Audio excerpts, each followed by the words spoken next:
oduu simbirtuu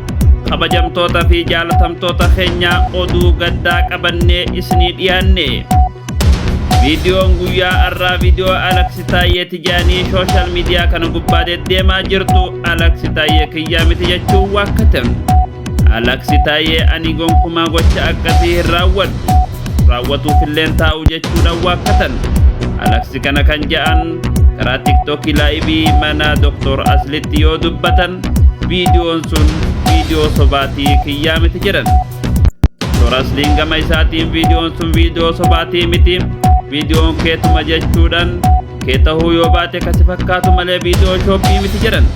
likkitti ilaale waan ta'eef viidiyoon sun viidiyoo shooppitii miti jechuudhaan Dr. Asliin deebii kennan gama biraatiin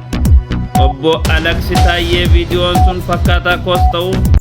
anaa miti jechuudhaan wanti akkanaa kuni waan baratame jedhan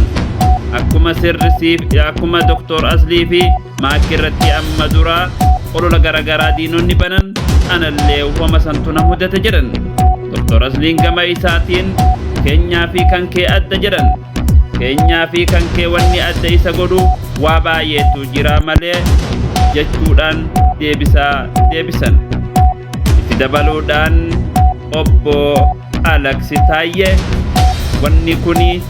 abadan fudhatama biratti hin qabu jedhan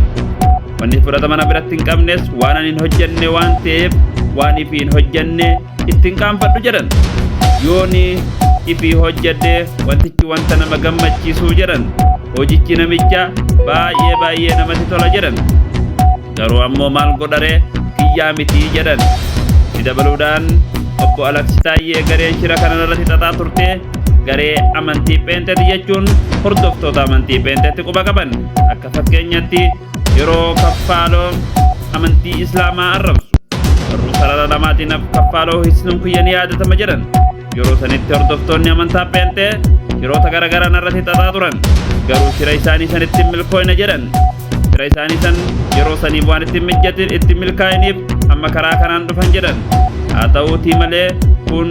waan sobaatii hawaasni keenya burjaaja'uu hin qabu jechuudhaan waan amma irratti deemaa jiru kanarraa bilisa baasuudhaaf waa hedduu dubbatan maarreegaa ummanni koomantii jalatti namni 1,200 hordofaa jiru yoo ta'u dubbiin Alaksii kun hawaasa biratti fudhataman arganne viidiyoon keetii kiyya jedhii amani jechuudhaan hawaasni koomantiilee garagaraa kannaa jiran maarreegaa dhugaa ta'ee sobatee waan jiru hundaa'u jala buunee akka isin biraan geenyu ta'a isin nu hordofa galatoomaa ulfaadhaa tamaam dilbii gaazixeessaa keessan qaxalee jabeeffadha nagaannaa jiraadha no akka waan badhe amma namni itti bilbilee minaamin maal fakkaata yookiin atis haa ta'u osoo chiikii biraa wajjin haasoftan yookiin isiin sun deemtee si bira fagaattee yaadannoo akkaataa halkan gaafa waliin turtanii san itti agarsiisa isiin si waraabbattee fakkaata bilbilaan badherra. Sandaanaan immoo bareedaadha kama.